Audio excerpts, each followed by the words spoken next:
Good morning बच्चों। आज के इस वीडियो सेशन में हम लोग टेंस से रिलेटेड कुछ इंपॉर्टेंट रूल्स की चर्चा करेंगे। टेंस से रिलेटेड ये तीसरा वीडियो सेशन होगा। इसके पिछले वाले दो वीडियो सेशन में भी हम लोगों ने टेंस से रिलेटेड कुछ इंपॉर्टेंट रूल्स को देखा था। ये रूल्स बहुत इंपॉर्टेंट है और इनसे जुड़ी हुई कॉमन एरर्स आपको प्रत्येक परीक्षाओं में देखने को मिलेगी, चाहे वो परीक्षा जिस लेवल का हो। टेंस से रिलेटेड कॉमन एरर्स अक्सर आते हैं और वो बहुत इंपॉर्टेंट रूल्स पर ही आते हैं, जो कि बहुत कॉमन रूल्स होते हैं। ऐसा नहीं है कि बहुत कॉम्प्लिकेटेड रूल्स या बहुत एडवांस्ड टाइप के रूल्स पर कोई कॉमन एरर पूछे जाते हैं। अगर आप कॉमन एरर के नेचर को अगर आप एनालिसिस करेंगे तो आप यही पाएंगे कि कॉमन एरर का भले सेंटेंस बहुत लंबे हो सकते हैं, लेकिन उसमें जो एरर होते हैं वो बहुत ही बेसिक रूल्स पर आधारित होते हैं। तो आज के इस वीडियो सेशन में हम लोग जिस रूल्स की चर्चा करेंगे वो इस प्रकार से होंगे। मतलब आज का हमारा टॉपिक क्या क्या होगा, थोड़ा सा उसको एक बार सिनॉप्सिस देख लेते हैं। सबसे पहले हम लोग बात करेंगे प्रेजेंट परफेक्ट टेंस को लेकर के। सबसे पहले हम लोग बात करेंगे प्रेजेंट परफेक्ट टेंस के बारे में। इसके बाद हमारा जो दूसरा पॉइंट होगा वो होगा पास्ट सिंपल टेंस। और हम लोग जो तीसरा जो बात करेंगे वो होगा फोर और सिंस का यूज। ठीक है ना, इनसे रिलेटेड आपको काफी सवाल देखने को मिलने वाले हैं। तो चलिए आज के इस इंपॉर्टेंट वीडियो सेशन की शुरुआत करते हैं। सबसे पहले प्रेजेंट परफेक्ट टेंस से। देखिए, प्रेजेंट परफेक्ट टेंस और पास्ट सिंपल टेंस, इन दोनों का यूज होता है वैसे क्रियाओं के लिए जो कि समाप्त हो चुके हैं। वो क्रिया अब नहीं जारी है, मतलब क्रिया खत्म हो गया है। लेकिन किस प्रकार के सेंटेंस के लिए हम प्रेजेंट परफेक्ट टेंस यूज करेंगे और किस प्रकार के सेंटेंस के लिए हम पास्ट सिंपल टेंस यूज करेंगे, क्योंकि दोनों में क्रियाएं खत्म हो चुकी है। प्रेजेंट परफेक्ट टेंस में भी क्रिया फिनिश्ड है और पास्ट सिंपल में भी क्रिया फिनिश्ड है। तो यहां इनके बीच अंतर यह होता है ना कि टाइम रेफरेंस का, मेनली टाइम रेफरेंस का अंतर होता है। देखिए, अगर इंडिफिनिट, यदि इंडिफिनिट टाइम रेफरेंस दे दिया गया हो, यदि वाक्य में यदि इंडिफिनिट टाइम एडवर्ब्स हो, तो इंडिफिनिट टाइम एडवर्ब्स के साथ हम इस्तेमाल करते हैं प्रेजेंट परफेक्ट टेंस का। बहुत इंपॉर्टेंट, प्रेजेंट परफेक्ट टेंस का हम प्रयोग वहीं करते हैं जहां पर हमें इंडिफिनिट टाइम एडवर्ब्स दिया गया हो। यानी कि जब कोई टाइम एडवर्ब्स जब इंडिफिनिट टाइप का हो, जैसे कि अगर हमको कहना है कि वह हाल ही में आया। अब वह हाल ही, कितना समय को हम हाल ही में मानेंगे? एक दिन को हाल में मानेंगे कि 5 दिन को हाल में मानेंगे कि 5 घंटे को हाल में मानेंगे? अगर हमको कहना है कि वो अभी अभी आया, तो जैसे कि अब अगर कहा जाए अभी अभी, तो अभी अभी हम कितना समय को अभी अभी हम समझेंगे? 2 मिनट, 10 मिनट, हम कितना समय को अभी अभी समझेंगे ये तय नहीं है। कोई फिल्म है वह हाल ही में रिलीज हुई, अगर हमको कहना हाल ही में, हम कितना समय को हम हाल ही में समझेंगे? तो ये चीज क्लियर नहीं है। ठीक है, तो इसको कहा गया है इंडिफिनिट टाइम। ठीक है ना, इंडिफिनिट टाइम एडवर्ब्स, ये जो है ना वो इंडिफिनिट टाइम एडवर्ब्स के अंतर्गत आते हैं। लेकिन हम पास्ट सिंपल टेंस का प्रयोग करते हैं जहां पर टाइम डिफिनिट हो जाए। जहां पर टाइम डिफिनिट हो वहां पर हम पास्ट सिंपल टेंस का प्रयोग करते हैं। जैसे कि अगर हमको कहना है कि वो शनिवार को पटना गया, अगर कोई व्यक्ति है, अगर हमें कहना है कि वो शनिवार को पटना गया, कोई व्यक्ति 3 बजे पटना गया, कोई व्यक्ति जो है वो 2 दिन पहले पटना गया। चलिए, अब इसका मतलब है कि ये जो शनिवार 3 बजे 2 दिन पहले, इससे क्या बोध होता है? इससे एक निश्चित समय का बोध होता है। तो जब आपको इंडिफिनिट टाइम दे दिया गया हो तो इंडिफिनिट टाइम के साथ हम इस्तेमाल करते हैं प्रेजेंट परफेक्ट टेंस का। लेकिन जब आपके पास कोई डिफिनिट अगर टाइम रेफरेंस हो, ठीक है ना, कोई अगर चीज, कोई एक्शन यदि डिफिनिट टाइम में खत्म हुआ है तो वो बनेगा पास्ट सिंपल टेंस से। और यदि कोई चीज यदि वो इंडिफिनिट टाइम रेफरेंस में खत्म हुआ है या इंडिफिनिट टाइम रेफरेंस के अंदर वो हुआ है तो उसके लिए हम इस्तेमाल करेंगे प्रेजेंट परफेक्ट टेंस का। चलिए, तो अब हम कुछ आपको इंडिफिनिट टाइम एडवर्ब्स हम आपको दे रहे हैं। ये वाक्य में जहां भी रहेंगे, ठीक है ना, वो वाक्य प्रेजेंट परफेक्ट में होने चाहिए। यदि वर्क फिनिश है तो, यदि एक्शन फिनिश है तो। चलिए, अब हम लोग बात को देखते हैं कि इंडिफिनिट टाइम एडवर्ब्स के अंतर्गत किस किस प्रकार के एडवर्ब्स आते हैं। चलिए, इंडिफिनिट टाइम एडवर्ब्स के साथ हम लोग क्या इस्तेमाल करते हैं? तो प्रेजेंट परफेक्ट टेंस का इस्तेमाल करते हैं। थोड़ा बहुत इंपॉर्टेंट है और इससे रिलेटेड आपको कॉमनर्स मिलने वाले हैं। अब हमें यह देखना है कि इंडेफिनिट टाइम एडवर्ब्स में किस किस तरह के वर्ड आते हैं। तो ever, never, already, just, yet, before, ठीक है ना। चलिए इसके बाद ऑफ्टेन, इसके बाद हम आगे बात को लेके चलते हैं। तो recently, lately, so far, up to now, till date, ठीक है ना, this morning, this evening, this morning, this evening etcetera. चलिए, यानी कि कहने का तात्पर्य क्या है कि अगर ये सारे अगर एडवर्ब्स मौजूद हों अगर सेंटेंस में, तो ये सारे सेंटेंस जो होंगे वो प्रेजेंट परफेक्ट टेंस में होना चाहिए। चलिए इनका थोड़ा हिंदी क्लियर कर लेते हैं, देखते हैं कि किनका किसका क्या हिंदी होगा। एवर का हिंदी होता है कभी भी। चलिए, नेवर आप समझते हैं कभी नहीं, यदि कोई चीज नेवर है तो कभी नहीं। ऑलरेडी मतलब होता है पहले से ही, यदि कोई चीज अगर ऑलरेडी है तो वो चीज पहले से ही है। जस्ट का हिंदी है अभी अभी, येट का हिंदी है अभी तक। चलिए, बिफोर का हिंदी है पहले, ऑफ्टन का हिंदी है अक्सर। चलिए, रिसेंटली और लेटली इन दोनों का हिंदी है हाल में ही।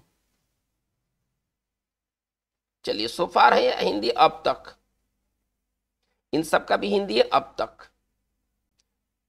दिस मॉर्निंग, दिस इवनिंग, आज सुबह आज शाम, आप ऐसा समझते हैं। तो कहने का मेरा तात्पर्य क्या है कि अगर ये टाइम एडवर्ब्स अगर जिस सेंटेंस में मौजूद हो और उसमें एक्शन खत्म हो गया हो तो ये सारे बात बनते हैं प्रेजेंट परफेक्ट टेंस से। थोड़ा सा चलिए इससे संबंधित हम लोग एरर्स को देखते हैं। हमारा मेन फोकस एरर्स को लेकर के, रूल्स को लेकर के कम है। किस प्रकार के एरर पूछे जाते हैं, उनका हल किस प्रकार से होना चाहिए, बस वीडियो सेशन का मुख्य लक्ष्य ये है। चलिए देखते हैं कि इसके कॉमन एरर्स कैसे कैसे आते हैं। जैसे कि आप इस वाक्य को देखिए,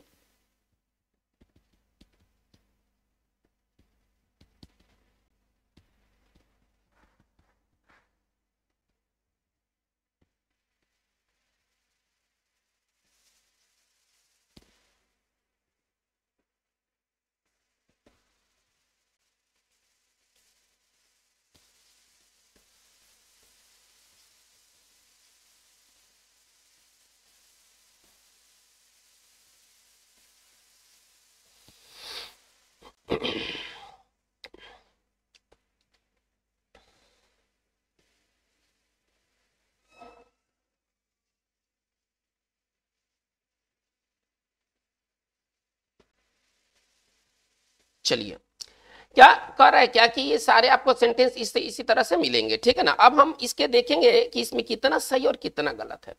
correct, did you ever see a ghost, क्या आपने कभी घोस्ट को देखा है, भूत को देखा है। देखिए स्पोकन में इस तरह के सेंटेंस चलते हैं, स्पोकन में ना इस तरह के सेंटेंस एक्सेप्टेबल है, लेकिन जो हमारा ग्रामर होता है ना वो फॉर्मल रूल्स को फॉलो करता है, वो इनफॉर्मल रूल्स को फॉलो नहीं करता है। तो रूल क्या कहता है, यदि सेंटेंस में अगर एवर हो, यदि सेंटेंस में नेवर हो, यदि सेंटेंस में रिसेंटली हो, यदि सेंटेंस में सो फार जैसा वर्ड्स हो, तो फिर जो सेंटेंस होना चाहिए वो प्रेजेंट परफेक्ट टेंस में होना चाहिए। तो हमारा ये सेंटेंस रॉन्ग सेंटेंस है, ये भी नेवर लग गया, लेकिन ये वाक्य जो है वो इसको हम प्रेजेंट परफेक्ट टेंस ऐड कर देते हैं। चलिए अभी तो ये वाक्य ठीक लग रहा है, गलत नहीं है। चलिए तो अभी हम इसमें हैज और हैव, चलिए ये तो सॉरी ये सेंटेंस गलत है क्योंकि ये सिंपल पास्ट टेंस में यूज हो गया है। The film was release recently, ये भी हमारा रॉन्ग है। और he didn't do anything so far, हमारा ये भी सेंटेंस गलत है। क्योंकि जब आपको इस तरह के जब टाइम एडवर्ब्स दे दिए गए हों तो इसके साथ हम पास्ट सिंपल का प्रयोग ना करके हम प्रेजेंट परफेक्ट टेंस का प्रयोग करते हैं। चलिए तो इसका हल क्या होना चाहिए, इसका निराकरण क्या होना चाहिए, इसके निराकरण को देखा जाए। एवर लगा तो हम इस वाक्य को ना प्रेजेंट परफेक्ट टेंस में डील करेंगे। हमारा वाक्य इस प्रकार होना चाहिए, have you ever seen a ghost. चलिए हमारा सेंटेंस सही सेंटेंस ऐसा होना चाहिए। He never read this book, हमारा इस तरह से होना चाहिए, ही हैज, ठीक है ना, नेवर रेड दिस बुक, हमारा सेंटेंस इस प्रकार होना चाहिए। चलिए the film was release recently के जगह पर क्या होना चाहिए, दिस फिल्म हैज बीन, ठीक है ना, प्रेजेंट परफेक्ट टेंस में होना चाहिए। रिलीज्ड रिसेंटली, हमारा सेंटेंस ये होना चाहिए। He didn't do anything so far के जगह पर क्या होना चाहिए, ही हैज नॉट, ठीक है ना, ही हैज नॉट डन ठीक है ना, एनीथिंग सो फार हमारा सेंटेंस इस प्रकार से होना चाहिए। तो बच्चों ये बहुत इंपॉर्टेंट है कि जब इंडेफिनिट टाइम में रेफरेंस हो, इंडेफिनिट टाइम में एडवर्ब्स हो, और काम यदि फिनिश हो गया हो, इसका ध्यान देना है, काम यदि फिनिश हो गया हो तो इसके लिए हम प्रेजेंट परफेक्ट टेंस का इस्तेमाल करते हैं। चलिए हम लोग बात को आगे लेके चलते हैं। देखिए अब हमें यह देखना है कि पास्ट सिंपल टेंस का प्रयोग हम किस प्रकार के टाइम रेफरेंस में करते हैं।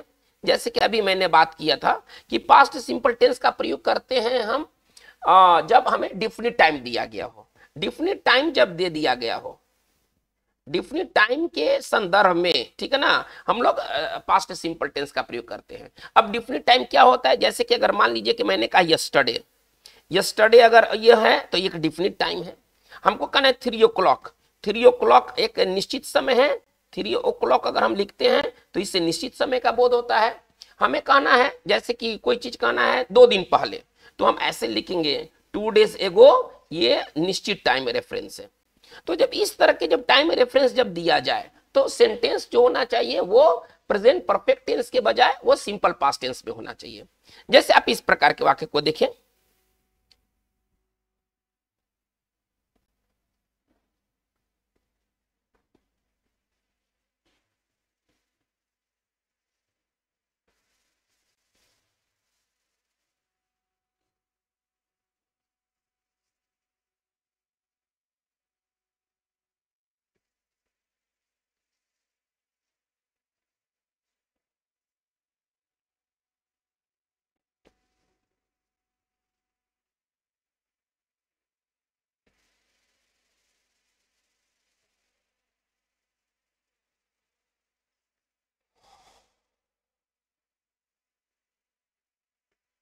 चलिए हमें इस प्रकार का सेंटेंस अक्सर देखने को मिलता है और इसमें हमें त्रुटि सुधारना होता है। परीक्षा में ना इसी तरह के टाइप के सवाल ज्यादातर आपको देखने को मिलेंगे। चलिए पहले इनको देखा जाए कि कितने सही और कितने गलत है। कर है क्या, he has gone to Patna yesterday, ठीक है ना। अब देखिए ये यस्टरडे लगा हुआ है, ये डिफिनिट टाइम रेफरेंस है।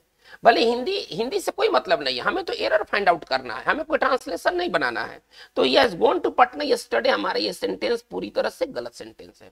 यस्टरडे अगर वाक्य में दे दिया जाए तो हम प्रेजेंट परफेक्ट के जगह पर सिंपल पास्ट टेंस का यूज करेंगे, ठीक है। तो हमारा ये जो खंड है वो रॉन्ग खंड है, ठीक है। चलिए he has gone to Patna 2 days ago, इसी तरह से है कि वो 2 दिन पहले पटना गया है।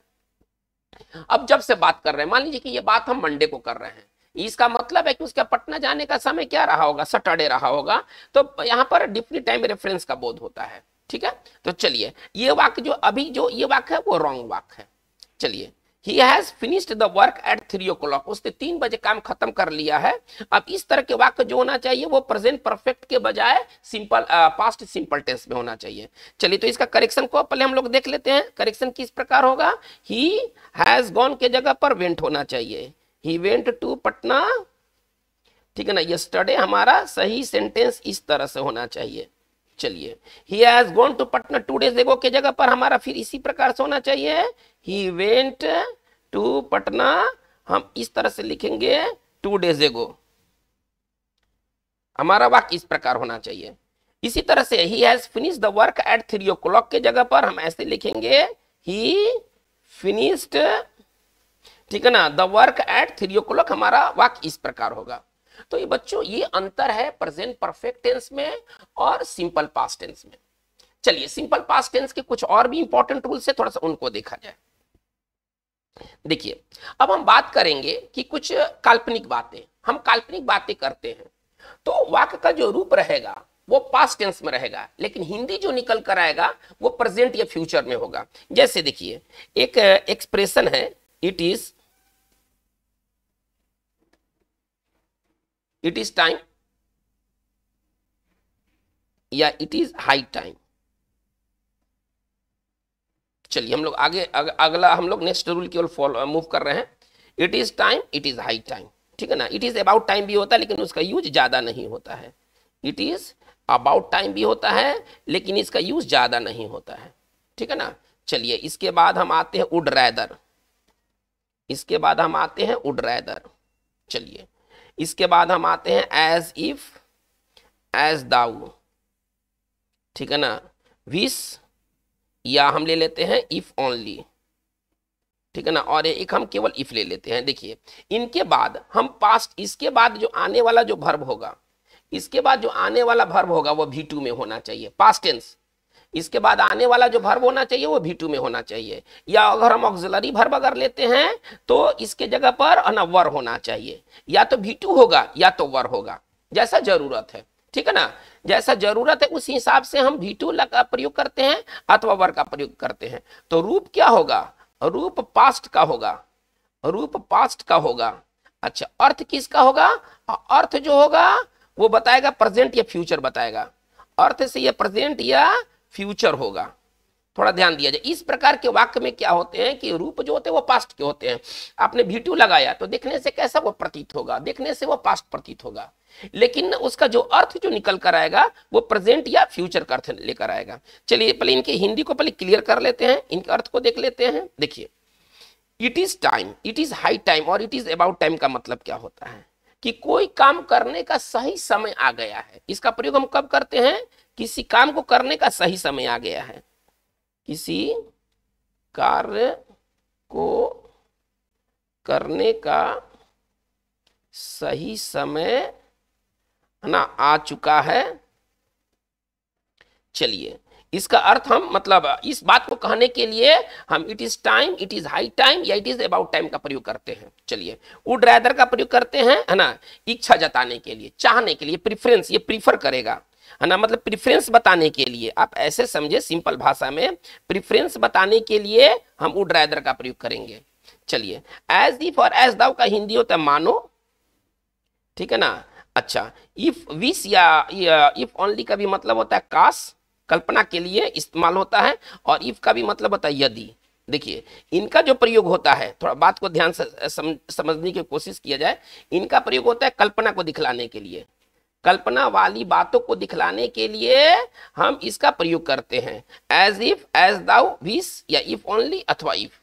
और इसके बाद आने वाला जो वर्ब होना चाहिए वो वर्ब कैसा होना चाहिए, वो V2 रूप में होना चाहिए, या ऑक्सिलरी वर्ब के बारे में बात करें तो वर होना चाहिए। चलिए सेंटेंस से ये सारी बात क्लियर हो जाएगा। देखिए ये जो चीज है ना, इससे रिलेटेड आपको कॉमन एरर्स काफी और काफी देखने को मिलेंगे। इट इज हाई टाइम के बाद V1 देता है जो कि गलत है, वहां पर V2 होना चाहिए। जैसे आप इस वाक्य को देखें, अगर हमें ऐसे लिखना है इट इज हाई टाइम, ठीक है ना। चलिए यू गो होम, इसका हिंदी क्या निकलेगा, पहले अगर इसके हिंदी रूपांतरण को देखते हैं तो तुम्हारे घर जाने का समय आ गया है, मतलब समय हो चुका है कि तुम घर चले जाओ। देखिए ये जो सेंटेंस है ये सेंटेंस गलत सेंटेंस है। कैसे गलत सेंटेंस है, इट इज हाई टाइम के बाद हमारा वर्ब कैसा होना चाहिए, V2 होना चाहिए, रूप से पास्ट होना चाहिए। देखिए अभी इस व्यक्ति का घर जाना बाकी है, अभी घर जाने की क्रिया भी होने वाला है, अभी वो फिनिश नहीं हुआ है, तो हमारा ये सेंटेंस गलत है। इस तरह के कॉमन एरर्स आपको काफी देखने को मिलेंगे। तो वाक्य कैसे बनना चाहिए, वाक्य का रूपांतरण इस प्रकार होना चाहिए, इट इज हाई टाइम, या हम इट इज अबाउट टाइम भी यहां लिख सकते हैं। यू, है ना, गो के जगह पर क्या होना चाहिए, इवेंट, V2 होना चाहिए। हमारा वाक्य का बनावट हमारा इस प्रकार होना चाहिए। एक और वाक्य हम लोग देखते हैं, जैसे कि वाक्य का बनावट इस तरह से है, इट इज टाइम, ठीक है ना। चलिए यू, है ना, stand on your both legs. चलिए इसका हिंदी क्या निकलेगा कि, है ना, तुम्हें अपने पैरों पर खड़ा हो जाना चाहिए और इसके लिए अब समय आ गया है, मतलब कि समय आ गया है कि तुम अपने पैरों पर खड़ा हो जाओ।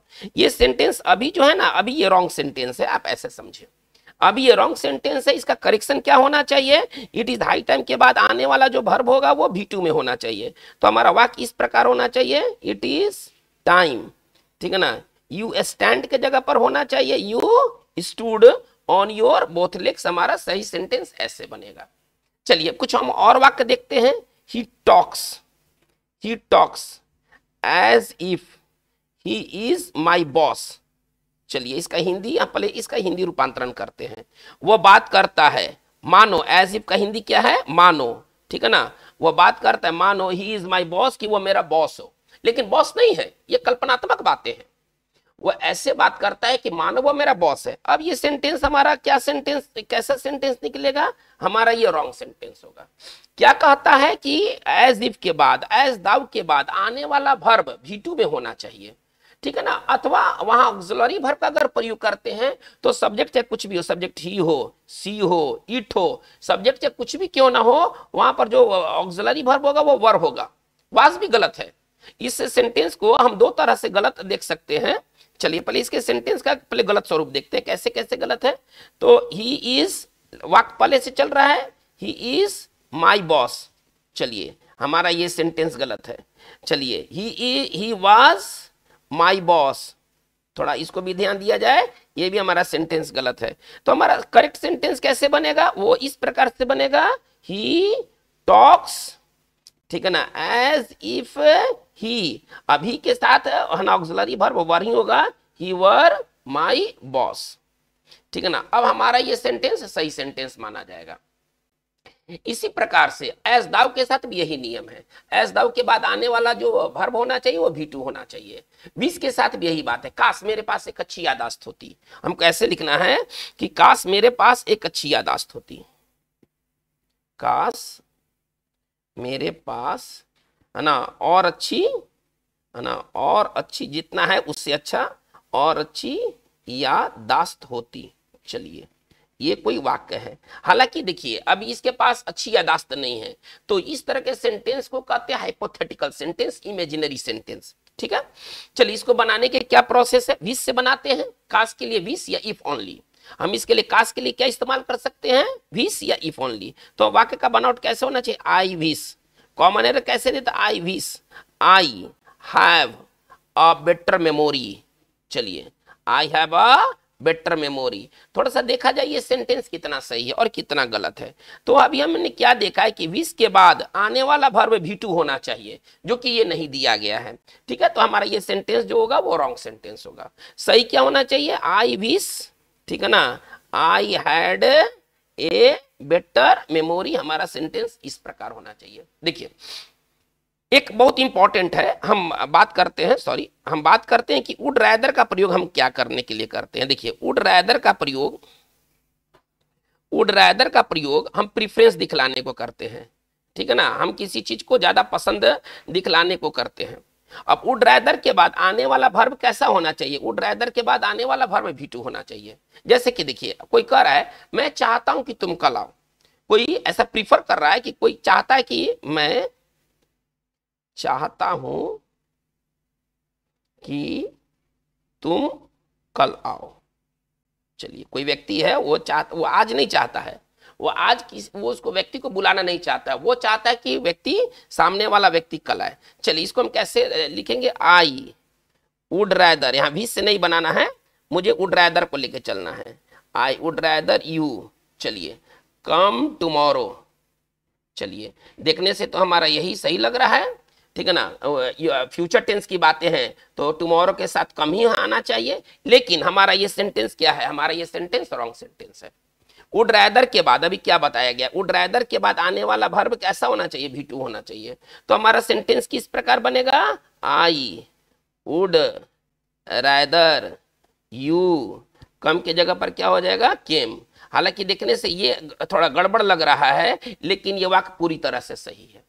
तो बच्चों ये बहुत इंपॉर्टेंट ये रूल्स हैं और इनसे रिलेटेड आपको कॉमन एरर्स, सेंटेंस इंप्रूवमेंट इत्यादि देखने को काफी मिलेंगे। चलिए अब हमारा अगला जो टॉपिक है जिस पर हम लोग बात करने वाले हैं, फोर और सिंस का यूज। अब हम लोग जो बात करने वाले हैं वो फोर और सिंस का यूज, हम कहां फोर का यूज करेंगे और कहां सिंस का यूज करेंगे, इसको थोड़ा सा देखा जाए। देखिए फोर का जो प्रयोग होता है ना, वो पीरियड ऑफ टाइम को दिखलाने के लिए होता है।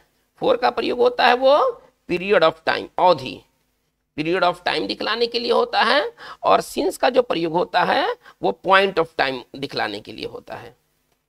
पॉइंट यानी कि ये अवधि दिखलाएगा, इसका प्रयोग हम अवधि दिखलाने के लिए करते हैं। और इसका प्रयोग जहां पर कोई चीज शुरू होता है, पॉइंट को दिखलाने के लिए इसका प्रयोग किया जाता है।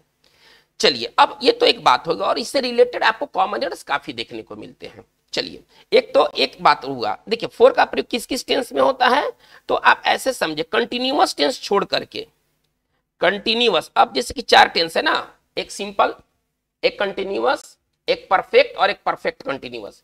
ये तीनों टेंस के चार प्रकार हैं, एक सिंपल, एक कंटिन्यूअस, एक परफेक्ट और एक परफेक्ट कंटिन्यूअस। तो कंटिन्यूअस टेंस छोड़ करके कंटिन्यूअस टेंस छोड़कर बाकी तीनों है ना टेंस में इसका प्रयोग होता है, आप ऐसे समझे। यदि कंटिन्यूअस टेंस छोड़ दें तो बाकी तीनों टेंस में इसका प्रयोग होता है, लेकिन एरर देता है कंटिन्यूअस टेंस के साथ। ये हमको थोड़ा सा समझना होगा। जो कॉमन एरर देता है ना वो कंटिन्यूअस टेंस को है ना के साथ फोर और सिंस का प्रयोग कर देता है, जो कि नहीं होना चाहिए, तो देखिए फोर के बारे में हम लोगों ने क्या सीखा कि फोर का प्रयोग कंटिन्यूअस टेंस छोड़ करके बाकी जो तीन टेंस है सभी में इसका यूज होता है। सिंस का प्रयोग केवल दो टेंस है ना, परफेक्ट और परफेक्ट कंटिन्यूअस, थोड़ा इसका हिसाब किताब अलग है। चलिए थोड़ा सिंस के बारे में देखा जाए। सिंस का प्रयोग केवल परफेक्ट तथा परफेक्ट कंटिन्यूअस टेंस में होता है, बस। चलिए अब इससे रिलेटेड थोड़ा हम लोग कॉमन एरर्स को देखते हैं, काफी इंपॉर्टेंट है। चलिए he is living in this town, ठीक है ना, सिंस, चलिए 2010। चलिए कह रहा है क्या कि वह इस घर में, ठीक है ना, 2010 से रह रहा है। सिंस के बारे में भी हम लोगों ने क्या देखा है कि सिंस का प्रयोग होता है वो केवल परफेक्ट और परफेक्ट कंटिन्यूअस टेंस में होता है, ठीक है ना, केवल परफेक्ट और परफेक्ट कंटिन्यूअस टेंस में होता है। अर्थात हमारा ये जो सेंटेंस होगा, हमारा ये सेंटेंस रॉन्ग सेंटेंस होगा। तो हम इसको कैसे डील करेंगे? ही इज लिविंग के जगह पर होना चाहिए ही हैज बीन लिविंग, है ना, ही इज लिविंग के जगह पर होना चाहिए he has been living in this town since 2010 होना चाहिए। एक एरर और देता है कि देखिए पॉइंट ऑफ टाइम के साथ ना फोर का यूज कर देता है। जैसे आप इस वाक्य को देखें, बेहतर अंडरस्टैंडिंग के लिए आप इस वाक्य को देखें, he has been living in this town, ठीक है ना, फॉर 2010। चलिए अब देखिए यहां हैज बीन तो सही रखा है, लेकिन यहां पर फोर का यूज गलत किया है। इसका मतलब है कि निश्चित समय के लिए, पॉइंट ऑफ टाइम दिखलाने के लिए हमें फोर के जगह पर हमें सिंस का यूज चाहिए नहीं। चलिए तो हमारा ये जो सेंटेंस होगा वो रॉन्ग सेंटेंस होगा, पहले आप इसको समझें। तो इसका राइट सेंटेंस क्या होना चाहिए? फोर के जगह पर हमें सिर्फ सिंस करना है, बाकी सब तो ठीक है। ही हैज बीन लिविंग, ठीक है ना, इन दिस टाउन, चलिए सिंस 2010। तो बच्चों इस प्रकार से है ना फोर और सिंस से रिलेटेड सवाल आपको देखने को मिलेंगे। तो बच्चों आज का हमारा वीडियो सेशन में बात इतना ही, लेकिन आगे इस तरह के आपको वीडियो सेशन आगे और मिलने वाले हैं, जो कि कॉमन एरर से इंपॉर्टेंट रूल की चर्चा की जाएगी। आज की बात बस इतना ही। Thank you very much.